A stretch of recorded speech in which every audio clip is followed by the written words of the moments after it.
Dans une salle chauffée à blanc et portée par leur public, les Stéphanois emmenés par un quatuor majeur constitué d'Ingram, Hollande, Achad et Passav prend le meilleur sur une formation limougeaud qui a du mal à trouver ses marques. Olivier Cousin est inquiet, Limoges vient d'encaisser un 7-0 sans appel.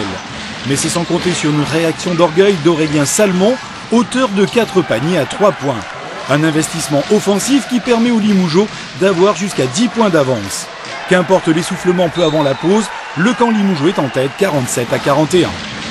Je pense que la volonté y est plus, collectivement ils ont plus envie de jouer ensemble, ils sont plus adroits surtout parce que là il y a 20% d'écart j'ai regardé la feuille tout à l'heure, il y a 20% d'écart en adresse, ça fait beaucoup de choses, on ne peut pas gagner un match avec 35% de réussite au tir. Au retour des vestiaires, Limoges conjugue faute, maladresse, faiblesse offensive et carence défensive. En somme, le CSP montre ses limites alors que dans le même temps, les locaux retrouvent confiance et adresse.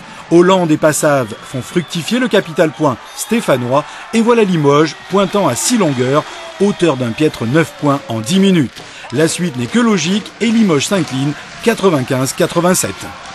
Un entraîneur est le premier responsable des résultats, donc j'ai pas de problème par rapport à ça. Je sais ce que les joueurs ont donné, je sais les efforts qu'on a fait, tout le monde, beaucoup, depuis Noël. Après, comme j'avais dit dès mon arrivée, la compétition c'est des victoires, c'est des défaites. Ce soir c'est une défaite sur une série, mais sur le match de soir il n'y a pas de regret, c'est pas ce soir qu'on perd la série. Aujourd'hui c'est un échec de tout le monde, c'est certainement pas aujourd'hui à chaud que je vais dire c'est de la faute d'un tel ou d'un tel, ni des joueurs qui ont donné le maximum, ni Olivier qui a donné le maximum, ni le reste du club qui a donné le maximum. Maintenant je crois que évidemment si aujourd'hui on en est là, c'est parce qu'à un moment il y a des éléments qui n'ont pas été et qu'on va prendre le temps, on va prendre le recul.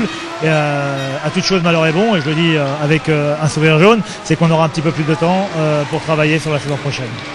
Le CSP quitte les playoffs par la petite porte, l'objectif monté reste taqué et les vacances anticipées devront être avant tout studieuses.